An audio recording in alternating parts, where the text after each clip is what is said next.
오늘 우리에게 주시는 하나님의 말씀은 에베소서 6장 18절에서 24절까지 말씀입니다.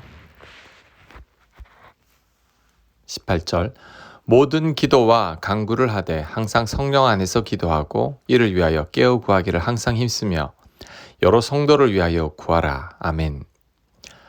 어제 본문은 영적 전쟁에 관한 말씀이었습니다. 영적인 전쟁을 위해 하나님의 전신갑주를 입고 기도해야 한다고 말씀했습니다. 오늘 본문은 영적 전쟁을 위해 기도하는데 기도를 어떻게 해야 하는가에 관한 말씀입니다. 그렇다면 어떻게 기도해야 할까요? 첫째, 항상 성령 안에서 기도해야 합니다. 18절에 모든 기도와 간구를 하되 항상 성령 안에서 기도하고 라고 했습니다. 모든 기도는 성령 안에서 기도해야 합니다. 성령 밖에서 기도하면 안 됩니다. 예를 들면 나만을 위해서 기도하는 것은 성령 밖에서 기도하는 것이죠.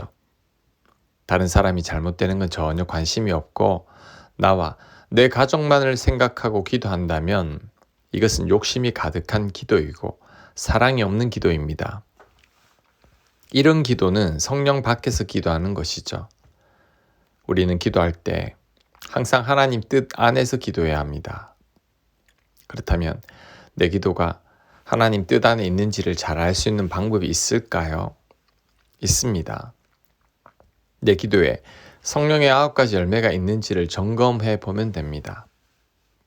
내 기도에 사랑과 희락과 화평과 오래 참음과 자비와 양성과 충성과 온유와 절제가 있는지를 점검해 보면 됩니다. 그럴 때 내 기도가 성령 안에 있는 것이죠. 기도를 하되 항상 성령 안에서 기도해야 합니다. 이것이 영적 전투를 위한 기도의 기본입니다. 둘째, 깨어 구하기를 항상 힘써야 합니다. 18절에 이를 위하여 깨어 구하기를 항상 힘쓰며 라고 했습니다. 우리는 기도에 깨어 있어야 합니다. 18절에는 항상이라는 말이 2번이나 나옵니다. 우리는 항상 기도에 깨어 있어야 합니다. 기도를 멈추면 안 됩니다. 예수님께서 겟세마네 동산에서 제자들에게 한 말씀은 시험에 들지 않도록 깨어 기도하라는 것이었습니다. 우리가 깨어 기도하지 않을 때 시험에 들게 됩니다. 그러므로 우리는 기도를 쉬면 안 됩니다. 사무엘이 사울을 왕 삼은 후에 마지막 설교를 할 때 한 말씀은 기도하기를 쉬는 죄를 범하지 않겠다는 것이었습니다. 사무엘은 기도를 쉬는 것을 죄라고 여길 정도였습니다. 그러니 우리도 기도를 쉬면 안 됩니다. 기도를 쉴 때 영적 전투에서 지게 됩니다. 모세가 아말렉과의 전투에서 기도하던 팔이 내려오니 전쟁에서 지게 되었고 팔이 올라가니 전쟁에서 이기게 되었습니다. 그래서 아론과 훌이 모세의 기도하는 손을 붙들고 있었던 거죠.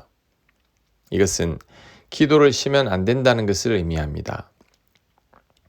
우리가 영적 전투에서 승리하기 위한 기도 2번째는 기도를 쉬지 않는 것입니다.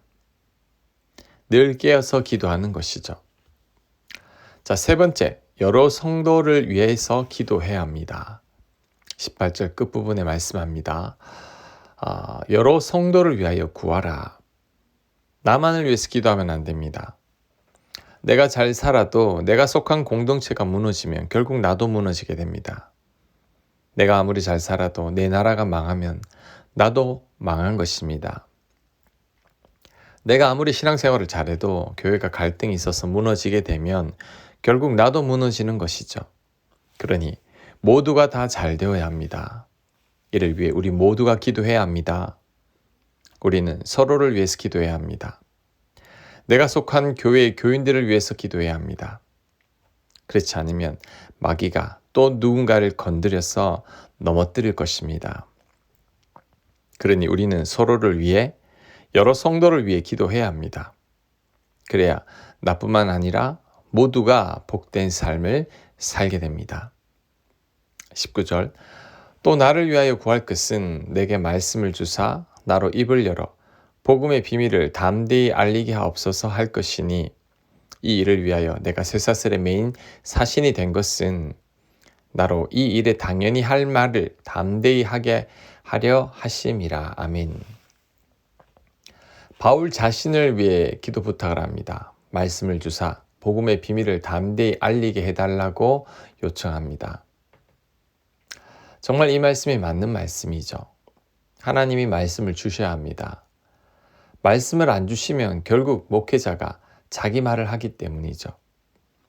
성도님들을 위한 가장 합당한 말씀, 가장 적합한 말씀을 하나님께서 주셔야 합니다. 그럴 때 말씀을 잘 전할 수 있는 거죠. 그리고 담담이 필요합니다. 때로는 듣기에 부담스러운 설교 말씀이 있습니다. 그래서 듣기 좋은 내용만 설교하게 되기도 하죠. 그런데 이렇게 되면 말씀을 편식하는 것과 같습니다. 설교자들은 예레미야처럼 담대함이 있어야 합니다. 예레미야는 백성들에게 맞으면서도 하나님의 말씀을 선포했습니다. 이렇게 하려면 담대함이 필요합니다.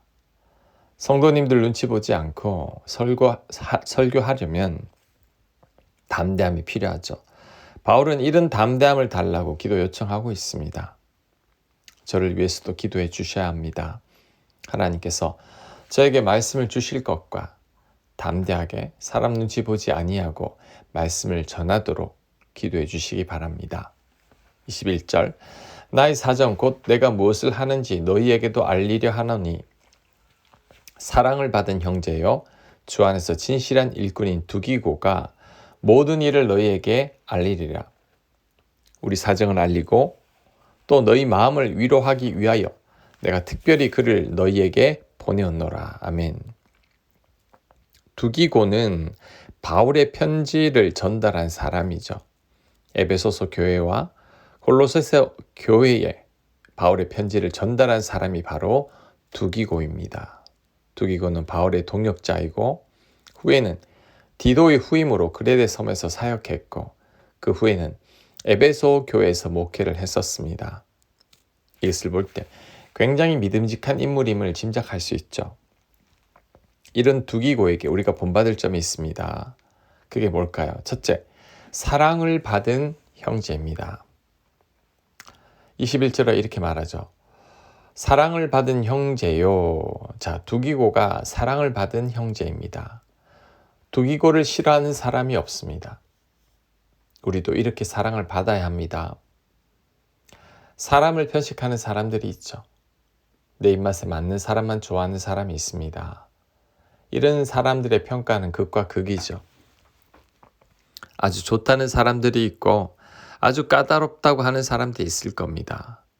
그래서는 안 됩니다. 우리는 호불호가 갈려져서는 안 됩니다. 두루두루 원만한 사람이 되어야 합니다.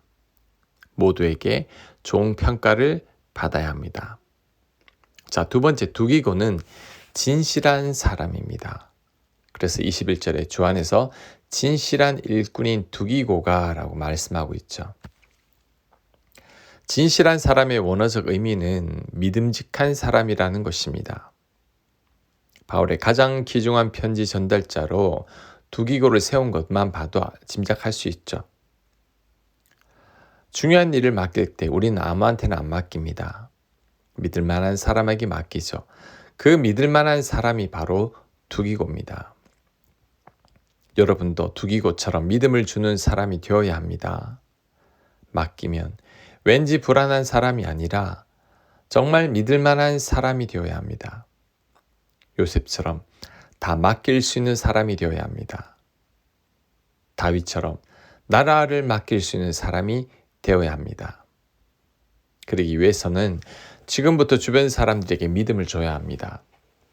지금 내 곁에 사람에게 믿음을 주지 못한다면 나중에도 믿음을 주지 못하게 됩니다. 지금 내 곁에 사람에게 믿을 만한 사람이 되어야 합니다. 두기고와 같은 사람이 될 것입니다. 자, 세 번째. 두기고는 위로할 줄 아는 자입니다. 자, 22절에 우리 사정을 알리고 또 너희 마음을 위로하기 위하여 내가 특별히 그를 너희에게 보내었노라. 바울이 에베소 교인들을 위로하기 위해 보낸 자가 바로 두기고입니다. 아무나 위로자로 보낼 수 있는 건 아니죠. 정말 위로할 수 있는 사람을 보냅니다. 그런데 어떤 사람이 위로를 잘 하는가? 아픔과 상처를 겪은 사람이죠. 상처 입은 치유자라는 말씀이 있죠. 상처를 경험해 보았으니 상처 입은 자들을 잘 위로할 수 있는 겁니다. 두기고가 바로 그런 자입니다. 사람들을 위로할 수 있는 자죠. 그러니 사람들에게 사랑을 받는 겁니다. 이런 두기고를 바울이 신뢰하는 거죠.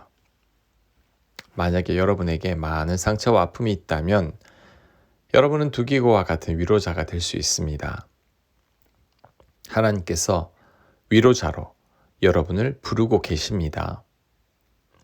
여러분은 상처 입은 치유자로 부르심을 받은 것이죠. 그러니 위로자로서의 사명을 잘 감당하길 바랍니다. 자, 마지막입니다. 23절. 아버지 하나님과 주 예수 그리스도께로부터 평안과 믿음을 경한 사랑이 형제들에게 있을지어다. 우리 주 예수 그리스도를 변함없이 사랑하는 모든 자에게 은혜가 있을지어다. 아멘. 마지막 끝인사로 에베소서를 마무리하고 있습니다. 바울이 평안과 사랑과 은혜를 빌고 있습니다. 아멘. 묵상과 적용 질문입니다. 나는 성령 안에서 기도하고 있고 기도에 깨어 있으며 여러 성도를 위해 기도하고 있는지 점검해 보시기 바랍니다. 혹 그렇지 못하다면 이를 보완하기 위해 내가 어떻게 해야 할지를 결단해 보시기 바랍니다. 기도합니다. 늘 기도에 깨어있고 성령 안에서 기도하게 하시며 여러 성도들을 위해 기도하는 자가 되게 하여 주옵소서. 예수님 이름으로 기도합니다. 아멘.